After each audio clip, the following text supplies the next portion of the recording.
pleasure to be here, and I appreciate the opportunity to tell you a little bit about what we are doing in the NSF-funded Assist Center. This is a National Science Foundation Engineering Research Center, so we are a bunch of engineers that are working with a smaller group of doctors and really getting inspired by what they need and looking at how we can solve some of their core problems. This is a very large partnership. NC State has the fortune of leading this, but we couldn't do this work without our core partners at Virginia, Penn State, and FIU. We're also working closely with UNC School of Medicine in the area of asthma and University of Michigan in the area of communication. So I don't have to show this audience this slide. Basically, as you heard already, 17% of our GDP is really what we're spending on healthcare, with the outcomes really not being where they need to be. And maybe what's a little bit more interesting is to look at this set of tables that was published a couple of years ago on something that's called the disability adjusted life years. These are the degradation of the quality of life depending on the disease. And you can see the top few diseases include heart disease, respiratory tract infections, strokes, and so forth. And so this is really what causes chronic conditions, the cost of managing those, and the degradation of quality of life. But for us developing sensors, it's also important to look at what are the risk factors that perhaps are important to monitor for those conditions that I showed you in the previous table. And the top of the list is high blood pressure, and then you get down to environment, your local environment that you're in, household air pollution, and of course, then you get to the choices that you have in life, the diet that you have, and the alcohol use, and so forth. and to add to this problem, if you look at this particular graph from CNN Money, the average times to see a doctor for a non-emergency condition are quite long. In Boston itself, it's 66 days to see a doctor for something that's not an emergency. This is now what happens in 2030, when the shortage is expected to be even more significant. And so this means that for most of the year, most of the time, we're not getting monitored for any kind of health status that we have. So recently, Eric Topol has a book out, The Patient Will See You Now. And in that book, there's lots of good data, and there's one table that I particularly liked, which talked about 4 of 7 conditions that affect global health, that are at the top of the global health crises, that can actually be prevented if you had some sort of wearable sensing available. And examples are, now wearable alone will not get you there, but wearable can help a lot. And if you look at heart failure, if you can build wearable devices that can measure the following kinds of parameters, whether you have depression, we heard a few ideas about that as well. In the area of asthma, if you can detect air quality and your ventilation rates, and so on and so forth. And so there's a huge opportunity of wearables, not to disrupt what's happening in the clinic at all, but really to help, as we've heard, to help care providers make much better decisions by having a lot more trend data about the patient. So that's the inspiring vision that the Assist Center is going for, which is enabling this trend, personalized health trends. And the way you get personalized health trends is by enabling sensors and platforms that can work over long periods of time. Our ultimate vision is that they work forever. We don't need to charge them with a battery. They basically work off the power of the human body. And as long as you're active and alive, your device hopefully will be active and alive as well. And really, to enable this kind of scenario, we need transformative technologies that can get us self-powered sensors. And our focus is really to enable very, very long lifetime. The lifetime of the device will then be limited by the interface of the device in your skin, not by the device itself needing to get charged. So there are a lot of wearables on the market today, which is fantastic for anybody working in this field because it's validating the market space fantastically. But there are some concerns. As we also saw earlier, wearables are not being used by older citizens. Hopefully that's going to change, but that's the status so far. And sustained usage drops below 50% in less than 15 months. And what's even more troubling is that a third of the users stop using their wearable device in 6 months. So that's the status now. Why this is happening, it's not clear. There could be many reasons. You can pick your favorite reason. But one reason that I think most of you would agree on is that charging and recharging again and again is a deterrent. And if you're not getting enough value out of that device to basically motivate you to charge it every day, you're probably going to stop using it. But there are other factors as well. For example, they need to be comfortable, they need to be aesthetically pleasing. The value that comes out of the wearable should be disruptive to you, to your lifestyle. And what information, what actions you take, of course, are also important. And how do we overcome these barriers? And this is where we are doing some of these. We cannot address everything as one small organization, but we are addressing a few of these. For example, our biggest goal and our mantra is really to beat the power problem, to really enable low power and ultimately self-powered devices. But having open platforms are important. Having long-term compatible materials that you can place on your skin to measure your heart rate or your blood pressure are important, and so on and so forth. So where Assist is working is in these following categories. We want to look at self-powered, long-term battery life devices. We are primarily focused on non-invasive. We're focused on wellness instead of diagnostic. We are looking at a bare minimum of 2 or 3 sensors on a given platform to really enable the multidimensional correlation. We are building textiles-based platforms for comfortable wearability. And again, we're going for parameters that will benefit from long-term monitoring. It is not necessary to monitor everything continuously. So we need to pick the right sensing modalities. So here is a little bit of an engineering plot for you. This is the balance that we're trying to achieve.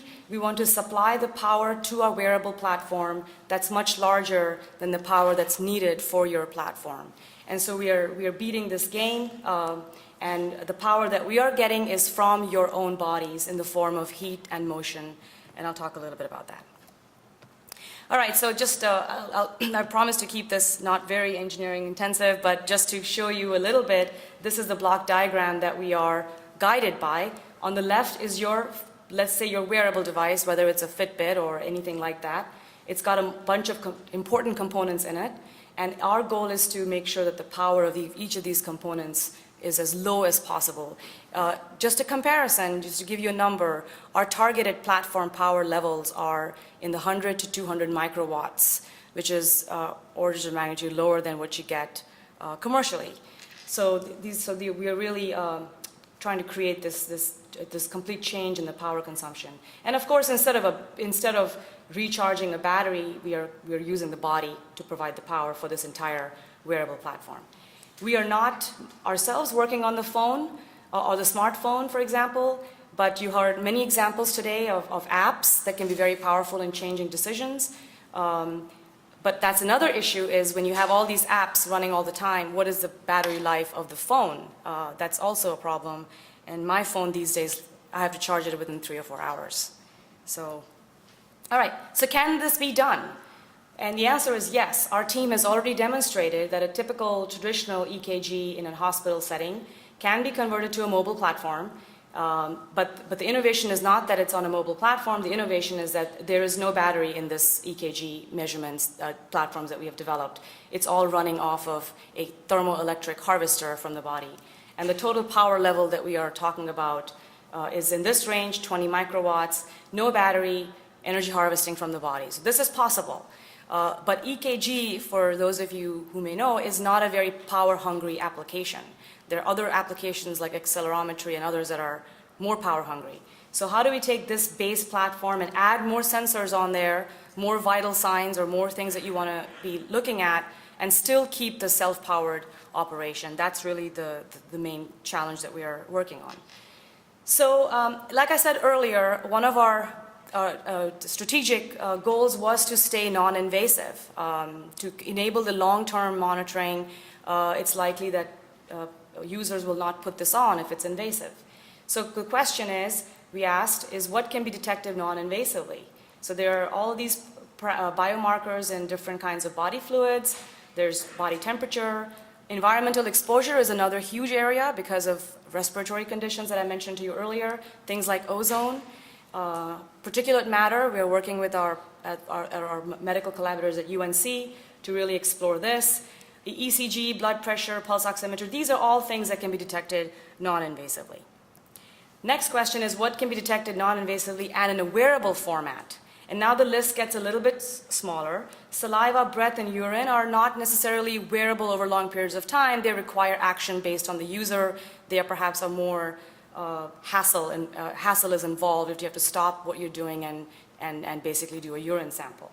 So let's say we can eliminate those just for the discussion's sake. Now we're left with these parameters. The next question is what can be detected non-invasively, wearable, and accurately, which is a huge engineering problem, and the list gets even smaller because there's a lot of interest in biomarkers. There's lots of things that you can detect in the biomarker fluids. For example, you can detect cortisol levels and glucose and lactates and so on and so forth, but you can't detect them very accurately in these body fluids. You can, of course, detect them in blood, but we want to keep this wearable, non-invasive platform. And then the final question that we asked is what can be detected with all of those features and low power, and there's hardly anything left on the list.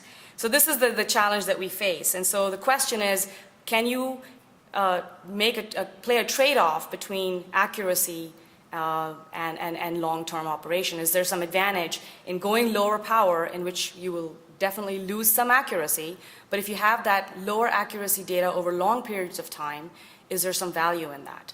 And I think there was some discussion earlier about the perceived clinical accuracy versus the wearable accuracy. Maybe this is not such a big barrier. So based on these guiding things about sensors that I mentioned, our assist systems, we're developing systems. These actually, interestingly enough, we call these test beds.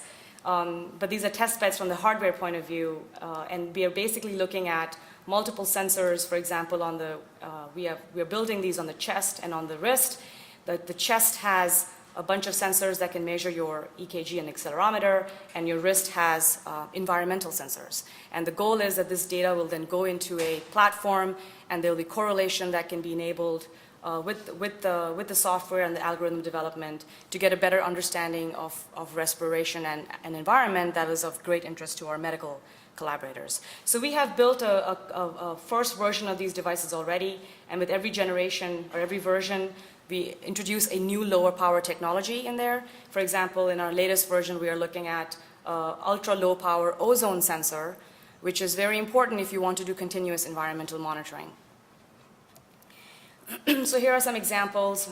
They don't look very pretty, but we are not a company. We're a bunch of academics building proof of concept demonstrations, and we have our industry partners that will pick up these concepts and technologies and make products into them. But here's an example of a wristband, a device that has a ozone sensor, a comfortable strap, to go along with that, because that itself is not so interesting. We really need to correlate it to some health parameter. We're looking at the chest, where we're looking at ECG measurements and PPG measurements to get heart rate, respiration, and environment. And this data will come together at a phone or any kind of platform, and correlation can happen. And we're working with data folks, and we'd like to build those partnerships because our devices will generate a lot of data because they're working all the time. Examples of some of the things that are enablers, key enablers, is what goes on your skin is very important. The comfort factor, the stretchability, the flexibility, the ability to sweat under it and not have the device get corrupted. These are all important things that I won't go into here, but things that we are addressing in the center. So basically this is what we're looking at in the sensor space, along with our low power chips and communication. And I won't go into all of these, but just give you some examples. So we are really relying on nano, and nano is maybe perhaps an overemphasized word, but really nano is a key enabler here. Nano allows us to get what we want out of all the various technology components that we have.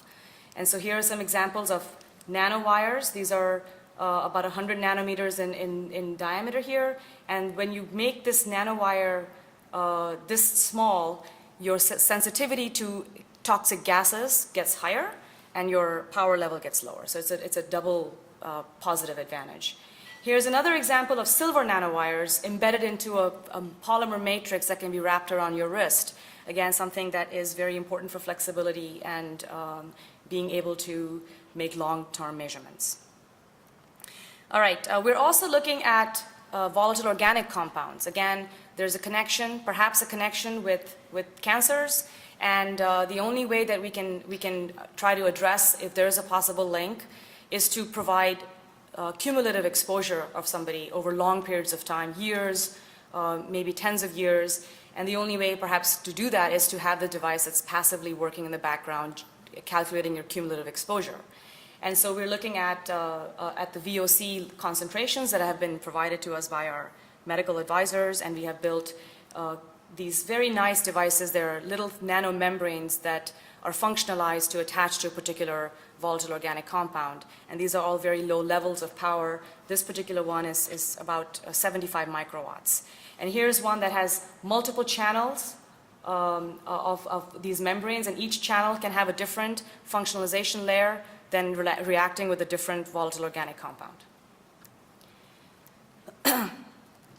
Okay, so to move on, we're very interested in more than just bioelectric or biomechanical sensing. That's on the market right now. The challenge there is to lower the power, but we're also really interested in what else can you get from the body that is, again, wearable and non-invasive. And a really great place that one can detect information on is sweat. There might be some argument about that, but we've arrived at this decision after a lot of discussions. And sweat has some information, and it doesn't have all your necessary biomarkers, but sweat has glucose, sweat has cortisol, lactates, and the question, of course, is what's the accuracy of these biomarkers in sweat? Is there a lag time? Is there still some importance or a benefit of having trend data? So leaving that discussion aside, the first question is, can you even extract sweat out efficiently and take it somewhere where it can be analyzed in a continuous manner?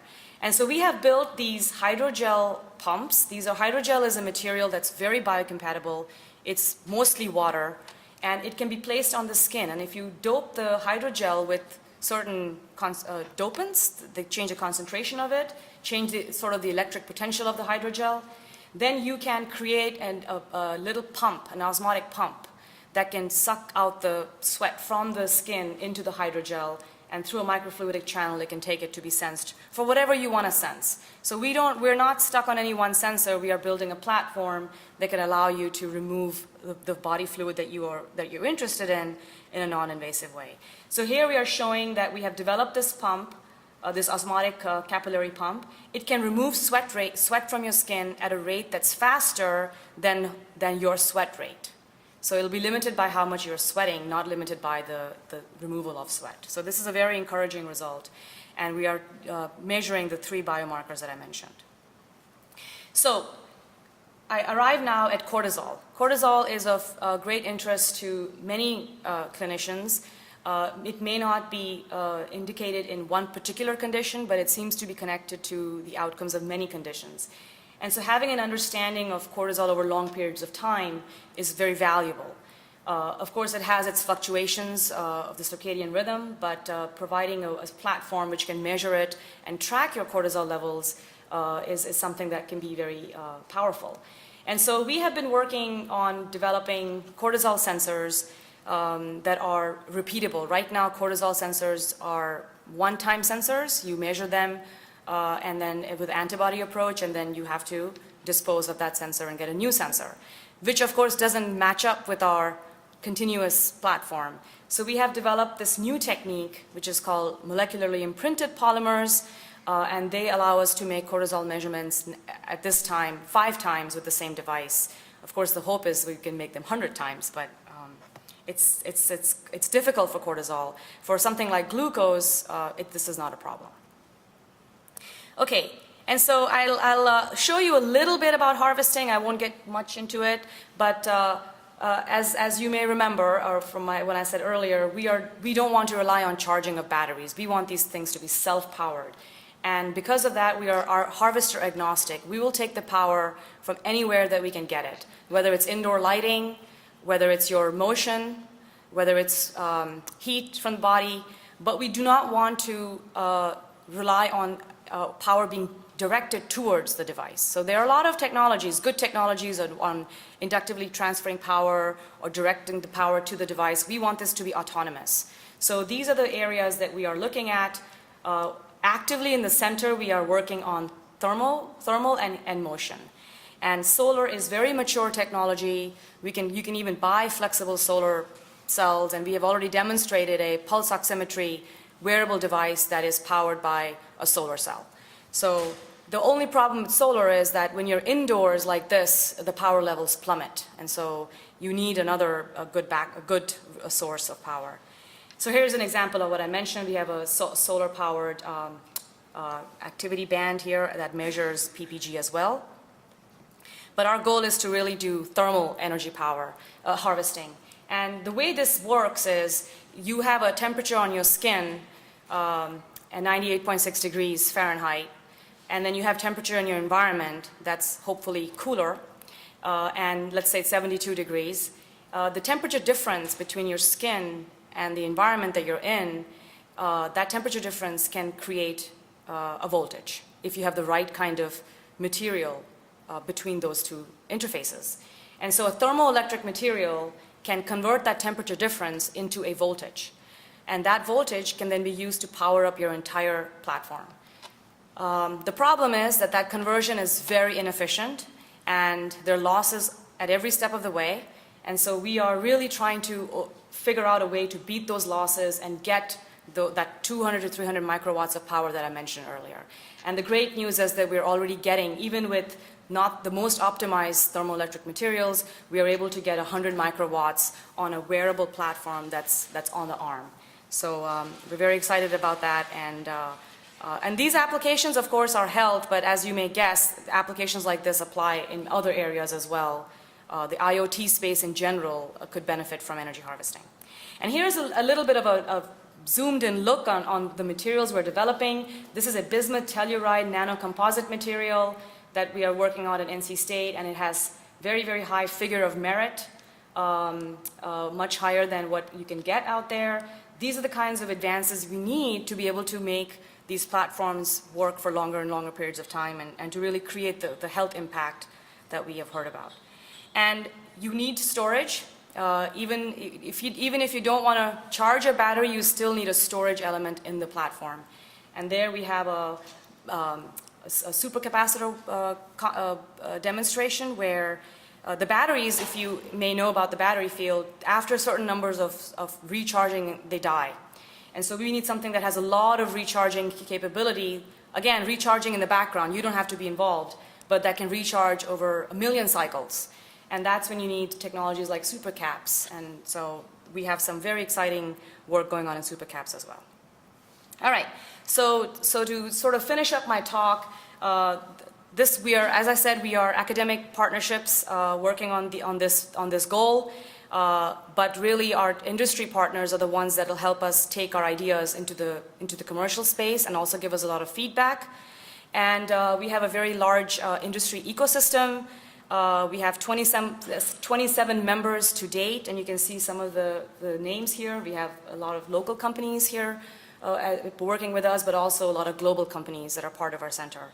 And they are in many areas of our core unique technologies, the harvesting, the sensors, electronics, applications, and data. And data is huge for us because we are generating a lot of data, but we are looking to partner with people to use that data. We are ourselves really focused on developing the hardware.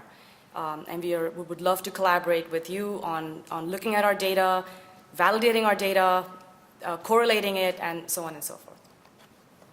All right, so with that, I'd like to finish and just leave you with, again, the goal that we are trying to achieve here. Of course, we cannot do this just by ourselves. We need stakeholders, we need the clinicians, we need the data scientists to be able to address this. All right, thank you very much.